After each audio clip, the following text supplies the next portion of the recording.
This is not your typical roadmap. Yes, there are major highways and side roads that turn off the main ones, but this map shows the path of all major internet highways. These internet highways, or interregional routes, are the major backbones of the global internet, and you can see one point of each route is located in the United States, which is why some say the internet's center of gravity is in the US. Yet there are many global organizations that share internet governance. Over the past 2 decades, the decision-making organizations in charge of the internet have grown in number and in international makeup. The internet has been and continues to be a resource that operates best with multi-stakeholder cooperation and as little centralized control as possible. But as the internet and its capability expands, so does the debate about control, and who, if anybody, should have it. This discussion is nearly impossible to resolve because bringing continuous input together from so many sources in so many places is incredibly complex. This power center topic is a delicate one because most of the initial resources of the internet were invented and developed in the United States. Much of the control over the administration of architecture and the central elements of the internet are still retained by the US.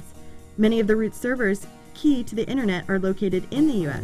But because the internet has become a global phenomenon of significant impact, there are many who would like to see the US relinquish some of its original control, especially considering many of the existing governing organizations are international. The time has come to start talking about this.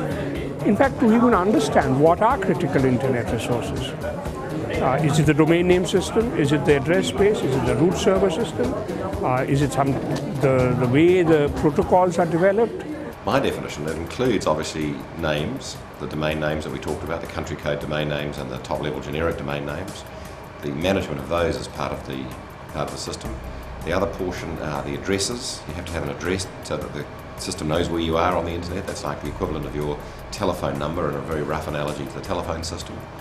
Another one is the routing tables. The system has to know how to find you, and the systems that the ISPs operate to send traffic around the internet. All those are critical internet resources. Critical internet resources relates to infrastructure. That includes such things as the domain name system and IP addresses, the root server system, technical standards, telecommunications, and innovative and convergent technologies. With many hot topics for discussion, critical internet resources is at the top of the agenda here at the 2nd Annual Internet Governance Forum in Rio de Janeiro, Brazil. IGF is a forum facilitated by the United Nations to allow people of the world to come together to discuss the future of the internet along with their expectations and fears of this developing technology. This is a place where people from civil society, business, government, and non-governmental organizations can learn from one another, make global connections, and share information that will shape the way the internet expands. So who should be in charge of the internet, and how should decisions be made? But it seems to me very critical that governments understand that they do have a role to play well beyond the ICANN structure. We can still use ICANN-like means for those discussions. This multi-stakeholder model is another element of the discussion this week. And it's worked out, I think, pretty well. What we did do, though, was spend quite a bit of our time over the last 20 years systematically working to get government out of the business of running the internet. And to this point, there's very little that's left that has any direct government tie. It's mainly the private sector that is operating the internet today. I think it's, if anything, surprising that it works as well as it does. How did this power struggle begin? It all started with ARPANET, the first rudimentary internet network in the 1960s. It developed under a U.S. Defense Department communications initiative, and by 1973, the entire network connected just 30 institutions. See how the internet has expanded in less than 40 years? In fact, currently 1.1 billion people in the world use the internet, and by 2011, 22% of the world's population, or nearly 1.6 billion people, will be online. People other than these computer specialists had no understanding of what was going on. And slowly that understanding spread. And as long as it was essentially a tool which was connecting research institutions together, this process where scientists worked out a protocol of exchange, etc., worked. The internet today is very different from that old ARPANET. I think the internet of today is different from the internet of the 1990s or even in 2002 when the whole discussion in the United Nations started. Today issues are totally different. It's now Web 2.0, it's all the Facebooks and MySpace and YouTubes. And insofar some of the more critical issues of the past are now surrounded by even more critical issues. The Internet Society, a non-profit charitable organization, was founded in 1992. Mostly by internet engineers and scientists. They wanted people from all over the world to come together in harmony to plan the future of the greatest communications network. The Society's motto is to assure the open development, evolution, and use of the Internet for the benefit of all people throughout the world. The Internet Society helps promote the founding principles of the Internet as an open network built for innovation, creativity, and economic opportunity. Its subgroups include the Internet Architecture Board, and the Internet Engineering Task Force, the people who work to continue to develop the Internet. In 1998, the Internet Corporation for Assigned Names and Numbers, also known as ICANN, was created. ICANN is a nonprofit agency assigned to manage the domain names and IP addresses.